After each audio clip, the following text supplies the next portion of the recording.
everyone, welcome to another Overrated Film Saturday, and today I'm going to be discussing I guess you could say sort of a reboot slash remake of War of the Worlds.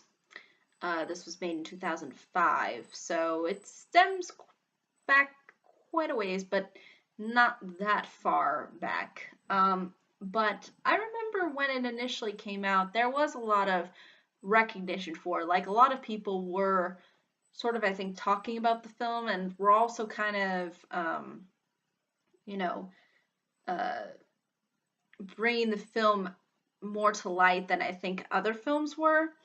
A perfect example of this is I remember going to Universal at one point, in the one in Hollywood, and they had literally one of the sets from War of the Worlds, where they had the plane that crashed and all this debris and stuff. And I thought to myself, is this film really worth like showcasing an entire just set piece from it? And I mean, yeah, it was impressive because it did look like an actual crash site. So they did a good job in like setting that whole thing up.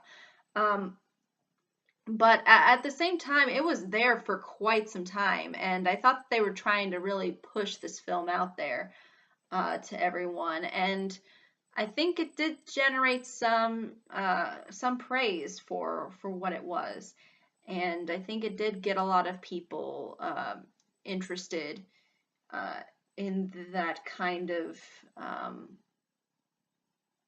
uh, genre of science fiction alien invasion type film. But at the same time, I'm not saying this film is horrible. Again, like I say with pretty much all of the other overrated films that I've done in the past, it's not to say that I think this film is bad in any way, shape, or form. I just think it has some glaring problems to it that I fortunately think it make it less of a good product than what some people make it out to be, unfortunately. Uh, so let me kind of go through with you what exactly this film follows as far as an alien invasion story is concerned. So basically we have Ray Ferrier, who's played by Tom Cruise, another reason why this film got a lot of recognition. Um, and his children, Rachel, played by Dakota Fanning. This was when she was kind of coming out as being kind of like the big child star. So obviously another reason why this film got recognition. And the other kid, Robbie, who's played by Justin Chatwin, and I have no clue who that is, unfortunately. And obviously they sort of live the kind of sort of I wouldn't say typical American family, but at the same time they're kind of a growing trend sort of within American families, and that's sort of the divorced family, where you have Ray, played by Tom Cruise, who is sort of spending time with his kids, um, but obviously without his ex-wife really being there. So it's kind of emphasized that they both have custody of the kids, I guess.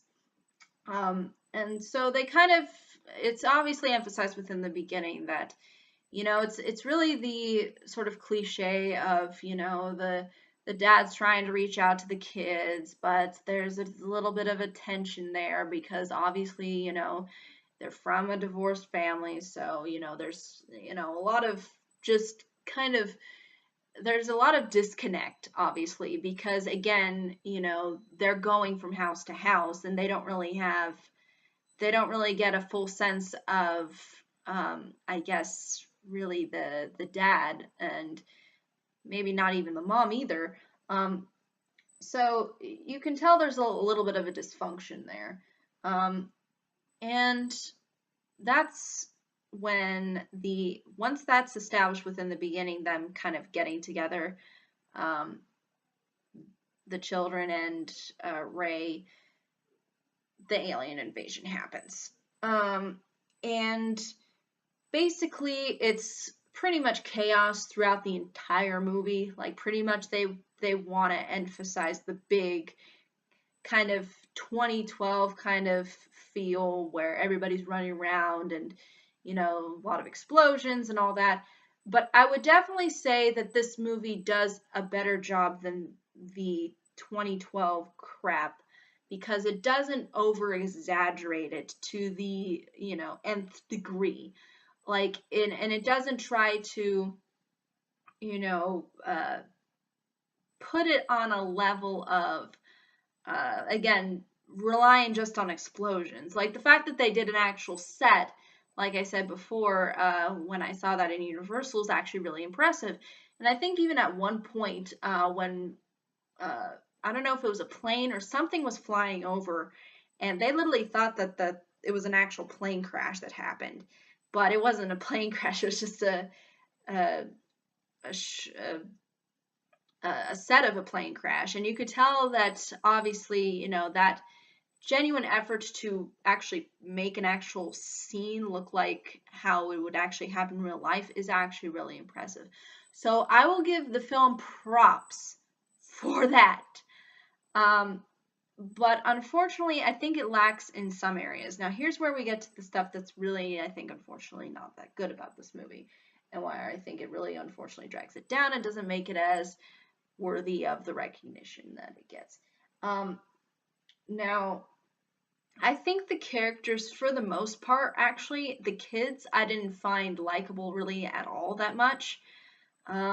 I didn't like Dakota Fanny's character really. I didn't care for the kid, Robbie. I thought he was completely self-centered and uh, c- completely stupid too. And doing very irrational behavior that, I mean, clearly, there's one point where I was like, this is just dumb what this kid is trying to do. Like, this is not what anyone should be attempting at this time. Especially when you see, the level of bombardment they're getting by the aliens. There's just no way for this kid to go off and try to fight, which is what he ultimately tries to do. And in doing so, he decides to go away from his family, which again, I really did not like that decision on his part. I thought it was just completely stupid. And he makes a lot of really kind of dumb moves throughout the movie, so I kind of don't really care for him for that reason. And um, I think Tom Cruise was genuinely trying. Again, he was the only really decent performer throughout the entire thing. Um, Even though he did have some problems of his own, I mean, even though he wasn't that interesting, I guess you could say, at least he was somewhat likable, I thought. But the kids were completely obnoxious to me and did not identify with them in the slightest. Um, Now, another glaring problem with this movie that I found to be, again, a really big problem is the ending. The ending is so unbelievably contrived. I mean, it is like, you have them go through all of this disaster, all of this mayhem and heartache, and they somehow manage to find the ex-wife, and she's completely fine. Nothing bad happened to her at all. And they somehow magically end up finding her. Um, and then the kid, Robbie, he comes back without no injuries whatsoever. He just gone off and fought a war against a bunch of aliens, and he just came back with like nothing happened. I thought that was completely a disservice to the movie, that ending. That ending was wow. Wow, you decided to go with that. You know, I mean, I think it would have been smart if they made Robbie actually seem like he learned something. Like, yeah, that was really dumb for me to try to go fight a bunch of aliens. And again, they don't. What's really stupid too is they don't show you where exactly Robbie goes when he goes off to fight the aliens. It's just completely Dakota Fanning and Tom Cruise after that. there's no indication of how he makes it out there. So it's very convenient, and it's almost, I'm sorry, but it's just lazy writing, unfortunately. It's not good. It's just not a good, solidly written piece, unfortunately. I mean, especially with an alien movie, you really have to kind of justify how the characters survive. Like, that's how alien movies work. Like, you see how Ripley survives in the alien movies. You see how John Connor, fights against the Terminators. Um, you just, yeah, you just can't suddenly just end a movie. And the thing is, too, is I think they didn't have a huge amount of stakes with it. Like, this movie, you just see all of these people die, but they're not really anyone of importance, really. None of the main characters or a important side character really, and there's really no side characters in this movie, which is unfortunate. There's hardly anybody that dies. So there's nothing to keep that suspense up, really. Um, uh, Maybe we get the one side character of the crazy guy when Tom Cruise and Dakota Fanning end up at that one place, but beyond that, nothing else. So it really diminishes the stakes, and it doesn't leave you tense. It doesn't leave you, uh, freaked out all that much, I think. Um, because again, there's just a lot of randomness, and I think that's just because they want to make it seem chaotic. They want to make it seem disorienting, which is great. I mean, they do the good job of doing that, but unfortunately, it's at the expense of actually making something that kind of genuinely works. Because at the end, that it's just it's just unfortunate, I think, just very poorly thought out. And they just thought, yeah, we'll just tie it like this, and that'll be the end. And we'll have Morgan Freeman do some narration for us. It's just no, this is a little too convenient. Like, this is like beyond convenience. That's just, let's just wrap it up into a nice bow without really putting any thought and effort into it. And that's my major gripe with this movie is that it genuinely doesn't put in that level of effort into it. And again, I think a lot of people genuinely thought this was like some spectacular, great remake or great reboot of this movie, because I think the original came out maybe within the 60s, probably. I believe that's where the original came out. And it's obviously based off of the book. But again, I don't think really the original and the 2005 version have a lot in common. And I haven't seen the original, so I can't really make the comparison of which is better, obviously. But with the ending, with these not necessarily genuinely really likable characters, with the kind of lack of stakes, all of that, I think that just puts this film in not necessarily the best of favorability for me. I mean, it's definitely not horrible. And again, I'll say this time and time again with these Overrated Film Saturdays. When I'm saying overrated, I don't necessarily mean that the film was awful. What I mean by it is that I think for the praise or recognition from whatever it got, if it got box office numbers, if it got um,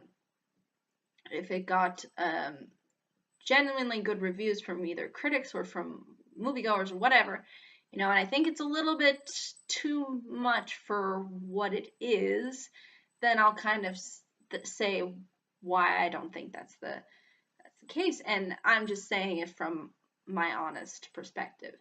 But again, it's obviously not bad. It's not horrible. It's not a it's definitely not the worst sci-fi film out there, but it's not, I think, the best, unfortunately. But for what it was worth, it did still some decent things. It just didn't serve its overall purpose, I think, ultimately too well because of the unfortunate, very convenient ending. And again, the two children being not necessarily as genuinely likable. Um, but yeah, I think that's really all I can say about this film. But again, if there are any questions, comments, concerns, I'd be more than happy to answer them. Thank you so much for watching. I hope you all have a pleasant day, week, month, and year, and I hope to see you all in the next video. Take care. Bye.